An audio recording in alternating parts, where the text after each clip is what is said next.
ये कहानी है बाहर के एक खूबसूरत गांव सुंदरपुर की, जो अपने नाम की तरह ही हसीन था। लेकिन उस गांव की पहचान उसकी बिरयानी थी। ऐसी खुशबूदार मटन बिरयानी जो दूर दूर तक मशहूर थी। गांव के बीचों बीच एक छोटे से चबूतरे पर दो भाई राहुल और ऋषभ अपनी मटन बिरयानी का ठेला लगाते थे। दोनों यतीम थे, मगर दिल के बहुत नेक। उनका उसूल था, पेट सबका भरना चाहिए, चाहे जेब खाली क्यों ना हो। उनकी मटन बिरयानी की खुशबू मीलों दूर से लोगों को अपनी तरफ खींच लाती थी। जो एक बार खा लेता वो बार बार आता। 50 रुपए में इतनी लजीज बिरयानी, लोग हैरान रह जाते। एक दिन शहर से एक मुसाफिर अशुविनी बस से उतरा। भूख से निढाल उसने बिरयानी की खुशबू सूंघते ही कदम राहुल के ठेले की तरफ बढ़ा दिए। भाई, एक प्लेट लगा दो, खुशबू ने तो जादू कर दिया। राहुल मुस्कुराकर बोला, जरूर साहब, ये लें संदरपुर की खास मटन बिरयानी। अशुविनी ने पहला नवाला लिया तो आंखें बंद करके बोला, अरे वाह, ऐसा जायका तो उम्र भर याद रहेगा। इतने में पास ही अपने चौमिन वाले ठेले से सहदिया ये मंजर देख रहा था।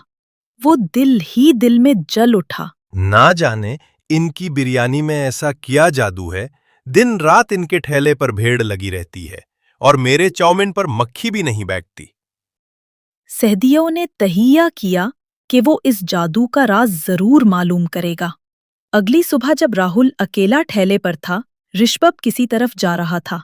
सहदिया दबे पांव पीछे पीछे चल पड़ा। ऋषभ जंगल के रास्ते से एक पहाड़ी की तरफ गया। सहदिया दरख्त के पीछे छुपकर देखने लगा।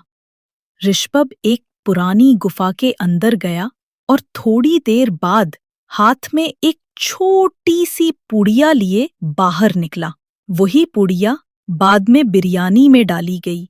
सहदिया समझ गया, बस यही है इस जादू का राज। वो बोला, कल मैं भी जाऊंगा इस गुफा में और ले आऊंगा वो जादुई मसाला, फिर देखना मेरी चाउमीन सबको दीवाना बना देगी। अगली सुबह सहदिया गुफा में पहुंचा। अंदर अंधेरा था, बस एक पुराना सिलबट्टा पड़ा था। वो बड़बड़ाया, अरे यहाँ तो कुछ नहीं है, वो पुड़िया कहाँ से लाता है वो ऋषभ? वापस जाने लगा।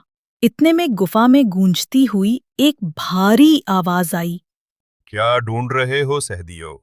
जादू, लालच या दूसरों का नसीब? सहदिया घबरा गया। कौन है? सामने आओ। आवाज आई, मैं हूं ये सलबट्टा, जो मेरे अंदर मसाला पीसता है उसके खाने में बरकत आ जाती है। राहुल और ऋषभ नेक दिल है, उनकी नीयत साफ है, इसलिए उनके हाथों में जायका है। सहदिया के चेहरे पर लालच छा गया। तो बस इतना ही है? ठीक है, अब मैं भी यही मसाला पीसूंगा, फिर देखना पूरे गांव वाले मेरी चाउमीन के दीवाने हो जाएंगे।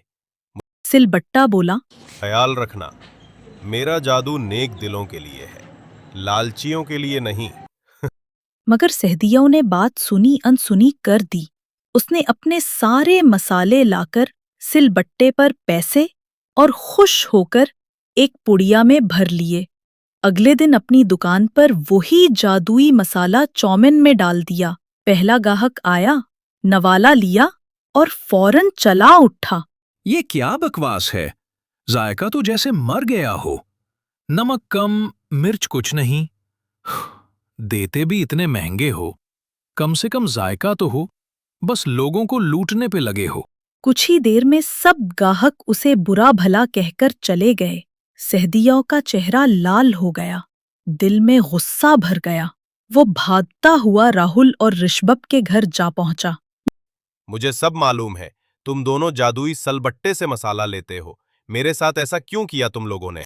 राहुल मुस्कुराकर बोला, सहदियो, हमारा जादू तो नियत का है, चाहो तो गुफा चलकर खुद पूछ लो।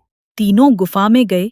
सिलबट्टा हंसा और बोला, सहदियो, तू लालची है, तू बुरा है, तू राहुल और ऋषभ का बुरा चाहता है।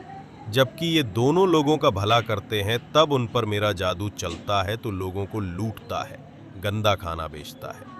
इसलिए मेरे जादू ने तेरा जायका छीन लिया। ये कहकर सिलबट्टा रोशनी में बदलकर गायब हो गया। राहुल और ऋषभ का ठेला अब पहले से भी ज्यादा मशहूर हो गया।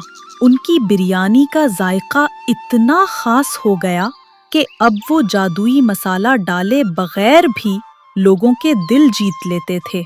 इन दोनों ने अपने कमाए हुए पैसों से गांव के गरीबों के लिए एक छोटा लंगर भी बना दिया, जहां रोज दर्जनों लोग मुफ्त में खाते थे।